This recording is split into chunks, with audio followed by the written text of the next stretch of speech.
draft petition to remove Mayor Rybak as Mayor of Minneapolis. You can come and see me. Let's go to a coffee shop or something. I think we were very loud and successful yesterday by being loud. I think it's the time to show that we can actually be very disciplined and very quiet and very civil. To just welcome Mayor Rybak and thank him for agreeing to have this meeting with us. I know we're all very frustrated over what happened on Saturday. This is not simply just for us to talk at the mayor and not for the mayor to talk at us, but for us to be able to ask questions of the mayor about what happened. I was dragged into the street from the sidewalk where 4 officers made my face come in contact with the ground. And for a mayor who I feel is often lauded as a champion progressive, it is slightly shocking how quiet you've been on this issue. My understanding is for a large part of Saturday night that worked very well because of good work on the part of people in this room, many of you, and because of good work on the part of our police. I did review those videos. If you have incidents where you believe you were treated unfairly, I think you bring them forward, bring them to internal affairs. We will look into them. Do you think that the mobilization of 50+ police officers, mounted police, a mobile command unit, and crime lab in order to suppress a peaceful movement whose goals you publicly supported are a sound use of city resources? Chris Arneson, who leads the Downtown Command in advance. We talked about the balance that's important. We talked about how important it is for people to be able to express themselves, and we also talked about the fact that if there was, that there couldn't be tents on the plaza. The protocol, if we're going to clear the street, and we have to clear the street, is you would get adequate warning. Were there warnings given? No, only at the plaza. And and so I think if you feel that way and you have a complaint, I think it's a complaint you have to make. The point of that question was city resource funding, tax money that is going into a very large amount of police officers and a very large amount of units. This is always a tough question about how many resources you put into something or not. Now remember that on a typical downtown Saturday night, we have a lot of folks out there. I strongly doubt all those resources were allocated to just that. We didn't call for additional police that night. It's a tough balance, but I think it was generally right. Given what happened Saturday night, it's a common occurrence downtown Minneapolis, and we noticed that at the end of the day, it's the tip of the iceberg. Frequently, the Minneapolis police use excessive force. They ride on horseback at club let-out. Will you basically make sure that they don't use excessive force and pepper spray, chemical agents on patrons after they're done patronizing these clubs and being basically literally shuffled out of the city as if to say thank you for your money? In general, we've talked a lot about bar closing, which is a period of time where we have some challenges. One of the points you're making is to be tough but fair and to not use excessive violence, and that's certainly something that I think we've hit the balance on. But if you have any incident that you think is important, again, that's exactly why we have this. So if you could work with us on, say on X night something happened, we'd be very happy to review that because we need to keep that balance. I think we're looking just for a yes or no answer out of you. My name is D. I'm with Occupy Minneapolis, and on Saturday I was part of the political action that went down. What I saw on that day was a clear-cut case of police brutality against protesters. My question to you is simple: would you condemn such actions of police brutality against young African Americans such as myself? If there's police brutality, we condemn that totally. I mean, every use of force that we make, whether it's mace or others, has to be documented, has to be reviewed, and needs to be justified. So, if you think it's not justified, you need to bring it forward. Just if I could address, because this is a really important point, and one of the things that the chief has led that I've strongly supported is the idea of putting cameras in all of our cars, and it's been a really helpful tool because what it's allowed us to do is to really take a feeling, an impression like that's obviously of deep concern to us, and really bring it down to what do we do and how do we fix it. That's all fine and dandy, but the bottom line is when these incidents of police brutality go down, cameras are usually not around, and that's usually done on purpose. It's not enough to bring these incidents towards the police because the police have frequently proven that they are unable to police themselves. So my question to you is, will you publicly condemn these actions when they are brought forth to you? Well, I have. I said it's good to hear that Chief Dolan's opposed to police brutality, because we are as well, of course. And I think what we're concerned about, what the last two questions are really getting at, is why the whole country is upset about the Trayvon Martin situation, because we talk about equality of treatment, right?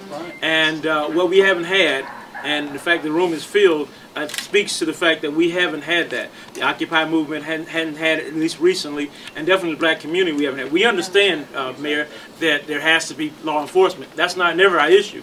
Our issue is that law enforcement acts a little differently downtown on Saturday night toward folks who look like me than they do other folks. And so I guess what we really want to know is, since the buck stops with you, you're the chief exec.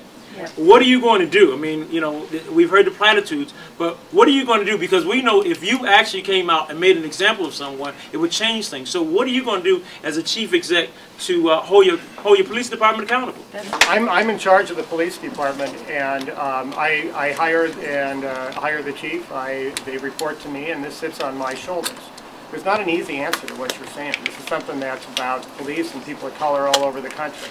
And we've wrestled with this for a long time in this city, and I'm doing the best I can. So first off, will I hold people accountable? Yes. Number one is I hired a police chief who's removed more people for cause than any police chief in the history of Minneapolis. My question to you would be, would you set up maybe like a half hour of your time within the next 2 weeks so you can meet with members of Occupy Minneapolis to kind of review any steps that have been taken by your office?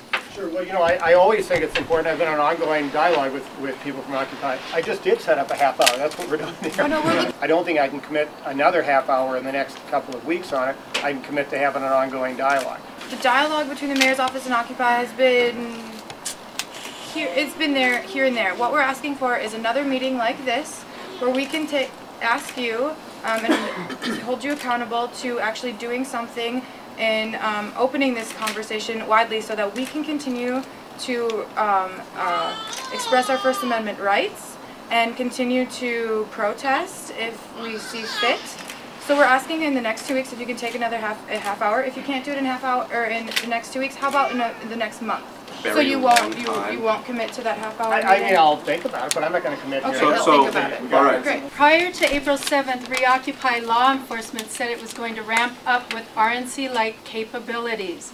We want to know first, is the Minneapolis Police Department working with Stanek and the Homeland Security Fusion Center to target and attack occupiers? And secondly, I want to say why, I want to ask, why are tents and structures at the plaza being treated differently with political content than it is for corporations who set up tents and structures there all summer? First off, I'm very glad you raised what you had heard. I am the mayor of Minneapolis. If anybody was going to hear that and it would be a directive to our police, I would have heard it. I've heard none of that. Chief Stanek is not in charge of public safety in the city of Minneapolis. Sure. I am the mayor. Chief Dolan is in charge of.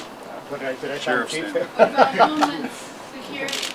Homeland Security. We know nothing of that. Yeah, that's the entire. We are in charge of public safety in the city, and so I'm very glad you raised that. But that is not something that they're not involved at all.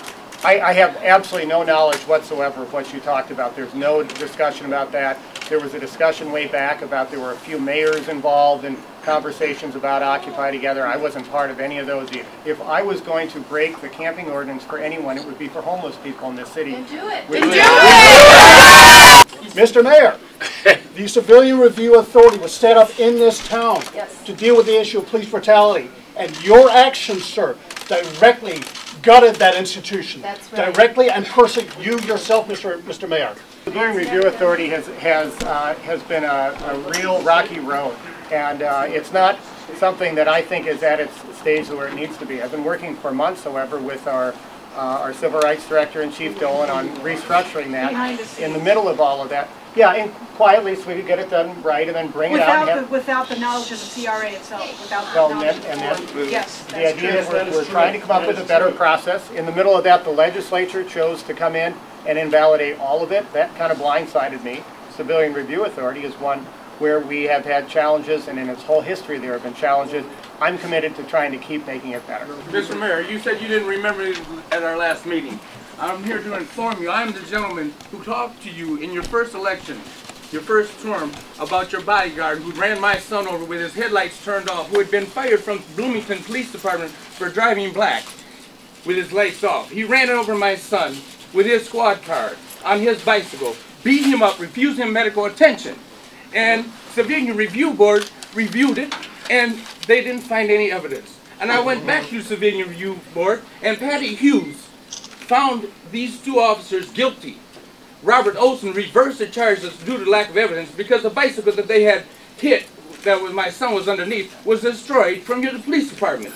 And they got court order. Bobby Hull is a veteran. Please be polite to him. Yeah, if your son was a police officer and he was just inaccurately told he ran over something, you'd want me to defend him. I was there Saturday night, and I was documenting with a video camera someone else getting arrested when I was arrested myself.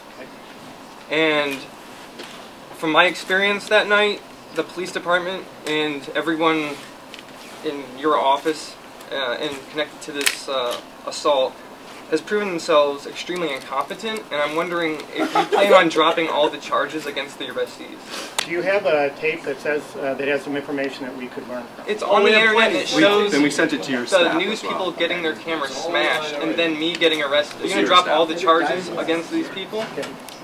Drop the charges. Yeah, I haven't reviewed. There are many different things. Are you going to review it soon? The chief will review it because that's his job. Are you going to review it? I'll give it to the chief first to review. What I saw when Sam Richards was arrested was multiple officers swarming him and slamming him to the ground. Now, I understand how that might be appropriate if you were arresting somebody that was a physical threat to the officers. By no stretch of the imagination was Sam Richards being a physical threat to the officers.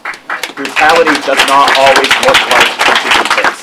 Okay, so we will take a look at that. So one of the things that we would think is very important is if there are people who have specific incidents and specific acts, I hear one over here and others, can I ask people with specific information that we should get to stay over here, and then what we'll do is we'll connect them up with our Civil Rights Department. We'll actually be filing a lawsuit separately.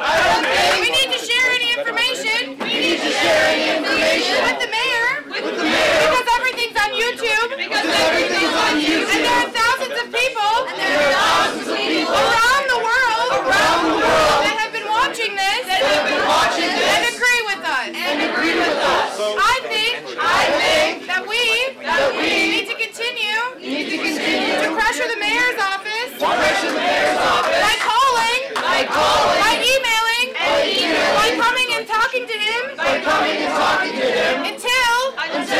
he has some accountability. So, is anyone willing? Sit down with me today.